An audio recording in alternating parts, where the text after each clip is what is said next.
Hello and welcome to the next class on Introduction to the Academic World. In this class, we will be discussing effective communication. Communication is the process in which information is transported from one entity to another. The entity that is transporting the information is the transmitter. The one receiving is the receiver. And the information that is transported from one entity to another is the message. This message can be ideas, whether concrete or abstract, all sorts of whatever specific information you would like to get across. It can also be feelings and emotions. But all of these, anything that is communicated, anything that is then received by the receiver is all part of this communication.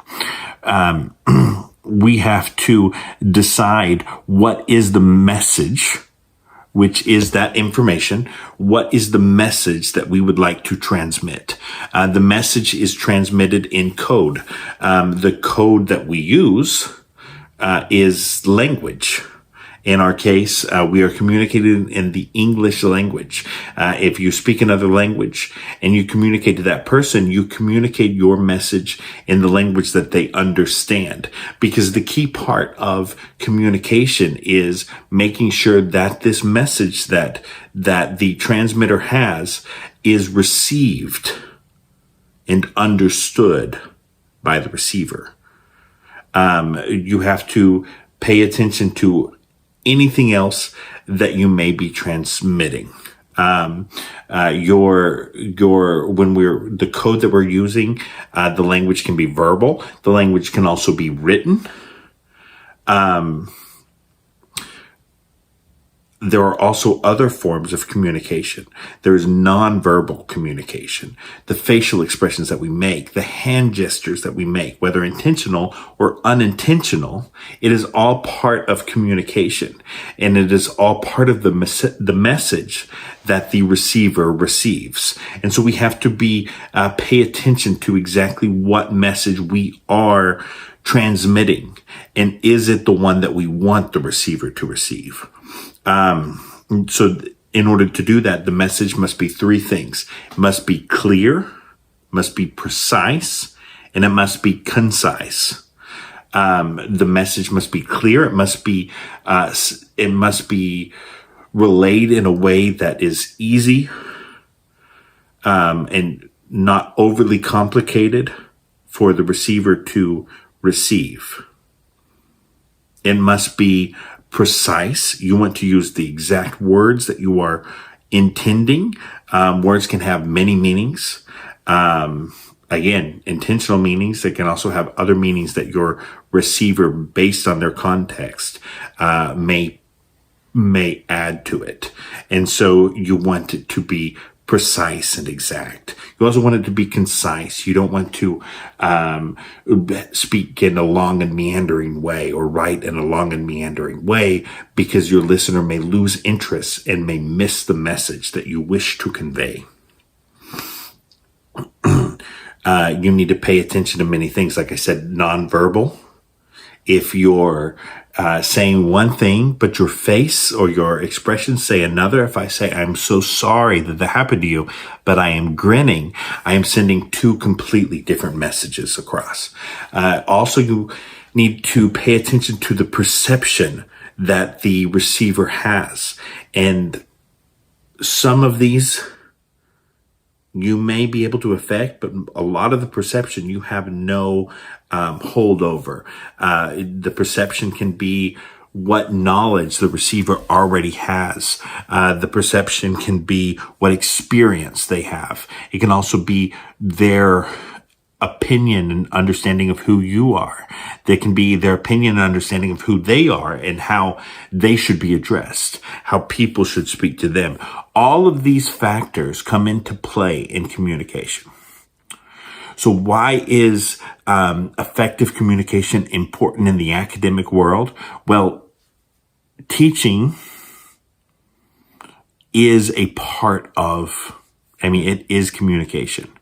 The knowledge that the teacher would like to impart to the student is a message that the transmitter is giving to the receiver.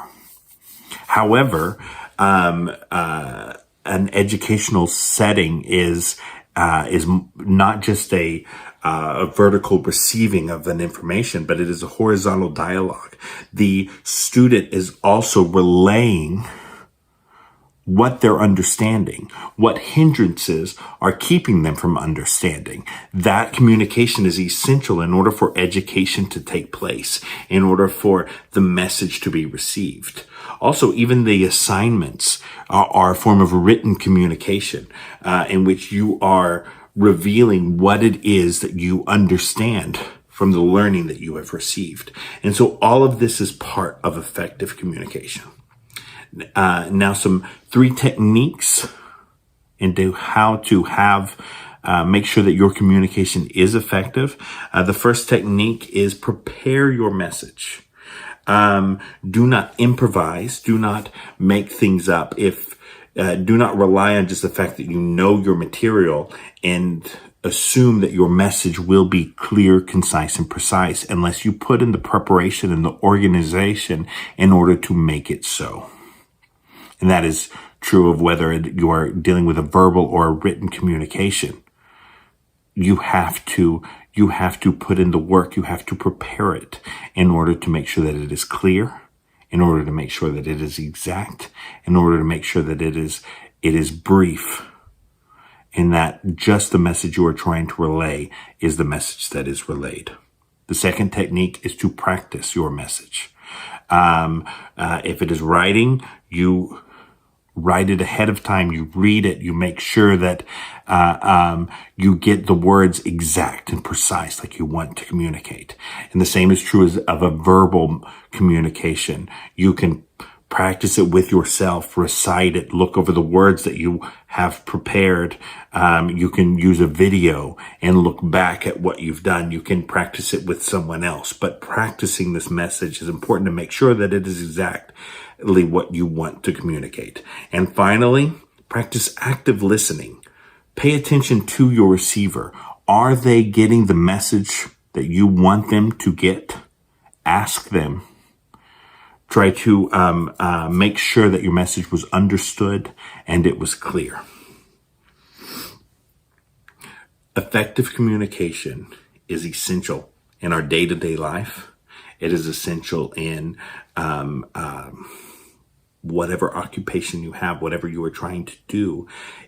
Effectively communication, because communication is a part of whatever we're doing. Anytime that we are with another person, we are communicating something. So we want our communication to be effective. We want it to be clear, precise, and concise. And that is especially true in the academic world. Thank you.